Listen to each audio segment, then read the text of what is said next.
Halo anak-anak, bagaimana kabar kalian pagi ini? Semoga sehat selalu ya.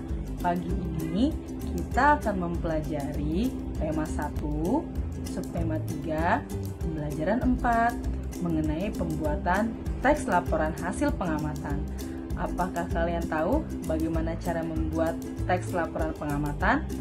Mari kita saksikan video berikut. Teks laporan hasil pengamatan adalah teks yang berisi informasi berdasarkan pengamatan yang sudah dilakukan. Teks laporan hasil pengamatan berisi 3 hal. Yang pertama, informasi umum suatu objek. Yang kedua, kumpulan fakta-fakta yang meliputi waktu, tempat, dan proses, serta kesimpulan. Terdapat 4 langkah-langkah untuk membuat teks laporan pengamatan. Yang pertama, menentukan judul atau nama kegiatan berdasarkan teks yang ingin diamati. Yang kedua, membuat kerangka laporan pengamatan. Yang ketiga, menyusun isi laporan. Dan yang keempat, membuat kesimpulan laporan. Banyaknya informasi yang didapat terkadang membuat kita sulit memahami inti informasi dari hasil pengamatan yang telah dilakukan. Oleh sebab itu, untuk mempermudah pemahaman, kamu dapat membuat kesimpulan laporan. Kesimpulan umumnya berupa pendapat atau tanggapan yang sesuai dengan informasi yang terdapat dalam laporan. Cara menentukan kesimpulan ada 3. Yang pertama, membaca keseluruhan teks dengan seksama.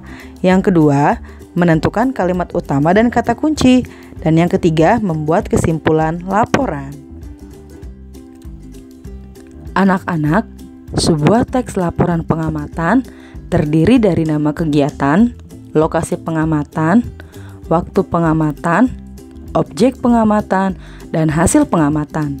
Sebagai contoh, ini adalah teks laporan pengamatan makhluk hidup yang diadakan temanmu di Kebun Binatang Ragunan pada tanggal 5 April 2018. Objek yang diamati adalah hewan di Kebun Binatang Ragunan. Adapun hasil pengamatannya dituliskan menjadi 2 paragraf sebagai berikut. Di paling bawah sebuah teks laporan, terdapat kesimpulan yang memudahkan kita memahami hasil laporan. Mari kita amati cara menentukan kesimpulan teks laporan berikut ini.